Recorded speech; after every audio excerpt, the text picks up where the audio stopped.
Trois invités en plateau donc, pour la deuxième partie de cette émission. Tout d'abord, le président de l'UCM, Philippe Godefroy, bonjour. Bonjour. Jonathan Lesseux, qui est conseiller au service d'études de l'UCM également. Et enfin, Nickel Kepsi, qui est expert en management de crédit chez Grédon.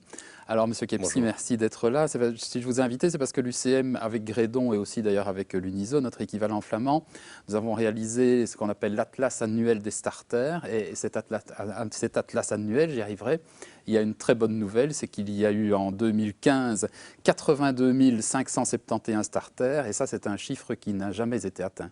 Tout à fait, c'est un record absolu. À noter qu'au niveau du chiffre des starters, nous avons enlevé toutes les entreprises qui n'étaient pas relevantes, comme par exemple les ASBL. Donc c'est vraiment de l'entrepreneuriat pur et simple. Marchand, on est dans marchand, marchand, voilà. Oui. Et donc effectivement, c'est un record absolu. Et comment est-ce qu'on peut expliquer ce chiffre exceptionnel? Alors, on explique ce chiffre exceptionnel à l'après-crise, je vais dire, deux raisons de l'après-crise. Quelles sont les deux raisons? Première chose, c'est qu'il y a beaucoup de personnes qui ont perdu leur emploi suite à des restructurations au sein des entreprises pendant la crise. Ne trouvant pas leur bonheur sur le marché de l'emploi, ils ont décidé de créer leur propre emploi en, par exemple, créant leur activité en tant que consultant en entreprise, qui est le premier secteur d'activité créé en 2015. Le deuxième effet de l'après-crise, c'est que les entreprises... je perds le fil de mes idées. Ouais, ce n'est pas grave. Non, on peut imaginer qu'avec la crise, il y a beaucoup de gens qui ont retardé leurs projets. Oui, tout à fait. Voilà, exactement. Donc, beaucoup d'entrepreneurs ont décidé de retarder leurs projets. Et puis maintenant, ils trouvent que le climat est plus favorable et ont décidé d'enfin créer leur entreprise.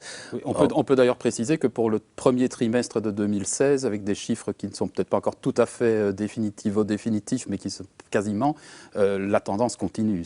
La tendance continue. Et même encore meilleur que le premier trimestre 2015.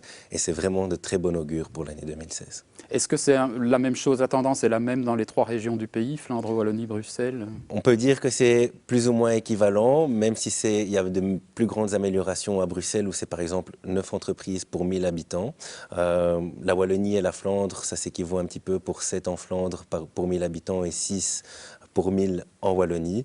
Pourquoi est-ce qu'à Bruxelles, c'est un petit peu plus haut que dans les autres régions? On peut expliquer ça par le fait de la position géographique de Bruxelles, de 1. De 2 aussi, c'est l'envie de se rapprocher des grandes institutions européennes et des grandes entreprises qui ont leur siège à Bruxelles, de 2. Et également, de 3, c'est plus sympa aussi d'avoir sur sa carte de visite Bruxelles que la petite commune où le patron habite. Oui, n'en citons pas pour ne pas vexer tout personne. L'Atlas des starters examine aussi le taux de survie à 5 ans des entreprises créées. Là, ce taux, il reste relativement bas. Il reste bas, on parle de 70% d'un taux de survie après 5 ans en Flandre, un petit peu moins en Wallonie et à Bruxelles à 66%. Il y a encore des efforts à faire.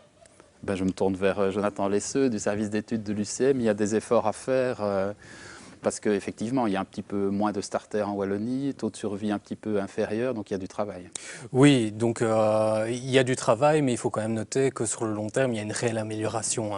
Le nombre de starters au cours des 10 dernières années a augmenté de 30% en Wallonie, donc on est clairement dans une tendance positive. Et au niveau du taux de survie, c'est clair qu'il est un peu plus faible que ce qu'on observe en Flandre, mais il faut aussi noter que ce taux de survie s'est amélioré au cours des dernières années de manière continue. Donc on est clairement sur la bonne voie, et autant au niveau du nombre de starters qu'au niveau du taux de survie. Donc ça veut dire qu'on a trouvé des formules qui marchent pour inciter les gens à créer leur entreprise et pour qu'elles vivent plus longtemps, pour qu'elles vivent mieux.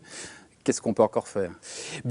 Ce qu'on peut encore faire, c'est continuer les efforts et les bonnes solutions qui ont été mises en œuvre. Donc c'est au niveau de la promotion de l'esprit d'entreprendre. Il y a pas mal de choses qui ont été faites, mais il faut vraiment... Dans les écoles notamment. Dans les écoles notamment, mais maintenant il faut vraiment s'assurer que tout étudiant, toute personne qui termine sa formation de base et à un moment donné ou à un autre pu envisager de manière sereine la carrière d'entrepreneur. Ça, c'est la première chose.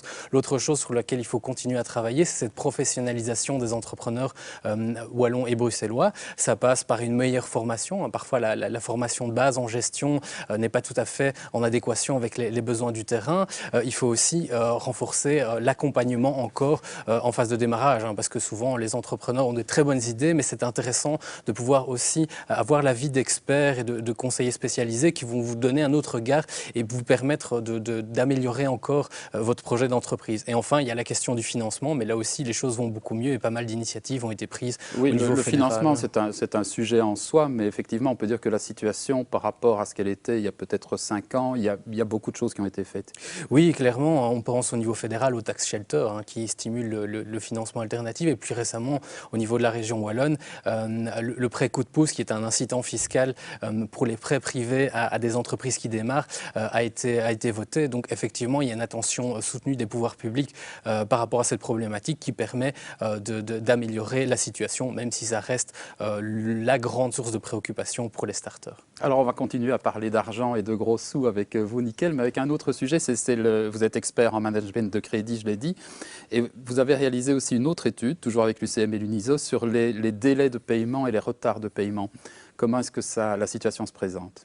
Je dois avouer qu'elle est quand même assez préoccupante, puisque 3 factures sur 10 sont payées en retard, et ça peut entraîner des réactions en cascade. Et qu'est-ce qu'un entrepreneur peut faire pour éviter ce genre de problème? Que peut faire un entrepreneur pour éviter ce genre de problème? Premièrement, c'est d'être plutôt préventif que curatif.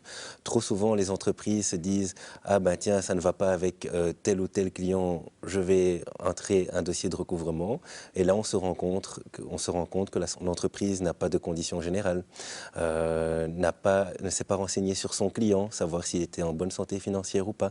Et donc, là, ce sont des points à améliorer.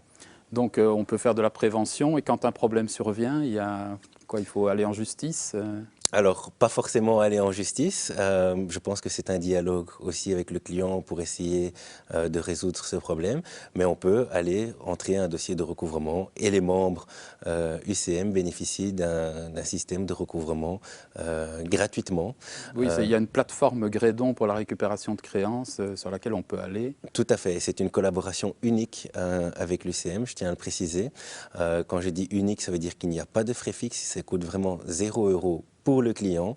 Et il y a des frais qui sont bien sûr imputés sur les factures, qui vont de grosso modo maximum 10%, ce qui est bien en dessous du marché.